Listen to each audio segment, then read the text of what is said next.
I think Secretary of State Rice must be thinking as she's heading out this time, how did it all go so badly wrong so quickly? I mean, it's a little more than 3 months since Annapolis. All the parties to the Arab-Israeli conflict were there assembled, talking about making peace. And now we're back to a warlike situation in Gaza. And she's obviously got to get that situation under control. The negotiations have now been suspended, and so before anything can go forward, there's got to be some way of dealing with the challenge of Gaza.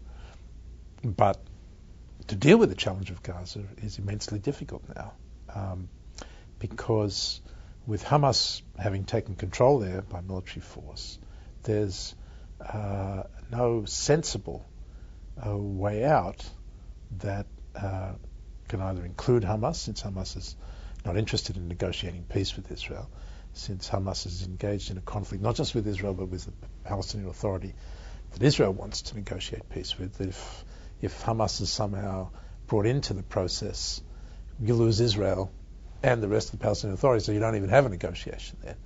But if Hamas is excluded, it obviously has shown that it has the ability to blow up the process.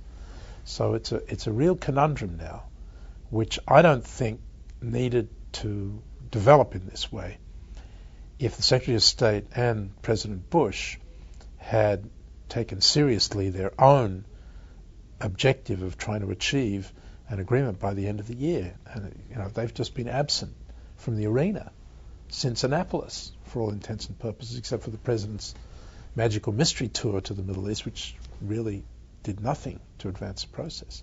And so now, as a result of this American lack of engagement over the last 3 months, we've got a far more difficult situation that she's going to have to deal with.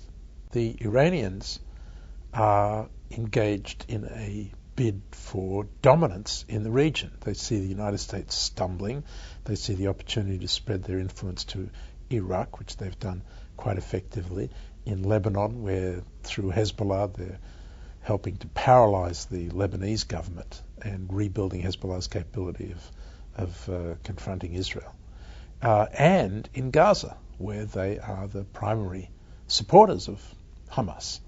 And so in that sense, they are there using their influence in a very negative way to hold up the United States and its friends and allies. In a more fundamental way, they gain from the inability of the United States to show that its way works. You see, the message from Ahmadinejad, the Iranian president, is violence, terrorism, defiance of the international community and the UN Security Council works. This is the way that we can achieve not only our ambitions as Iranians, but we can achieve dignity for Arabs and liberate Palestine.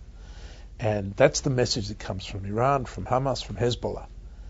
And the United States, through the Annapolis process, was engaged in an effort to show that that was wrong, that through negotiations and reconciliation and peace, Arabs, Palestinians can achieve their rights much more effectively. And that's what's at stake here in a much broader sense. And unless the Secretary of State is able to get this process out of the rut that it's now been driven into by Hamas's actions, we're going to find a situation in which those who are identified with the process, whether it's Palestinian President Mahmoud Abbas or Prime Minister Salam Fayyad, or the Saudis, or the Egyptians, or the Israelis, all of them are going to be discredited, and the Iranians will gain from that.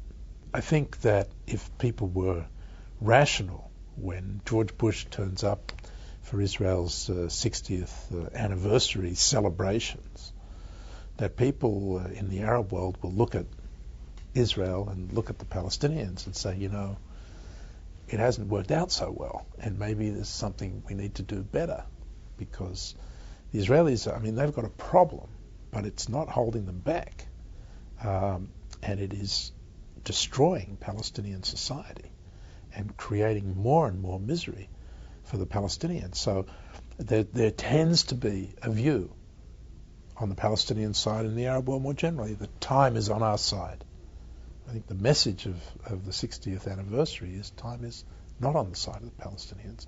Time is not on the side of peace, and we really need all who want to see a reconciliation, who want to see a Palestinian independent state living side by side in peace with Israel, to redouble their efforts to try to achieve this before it's too late.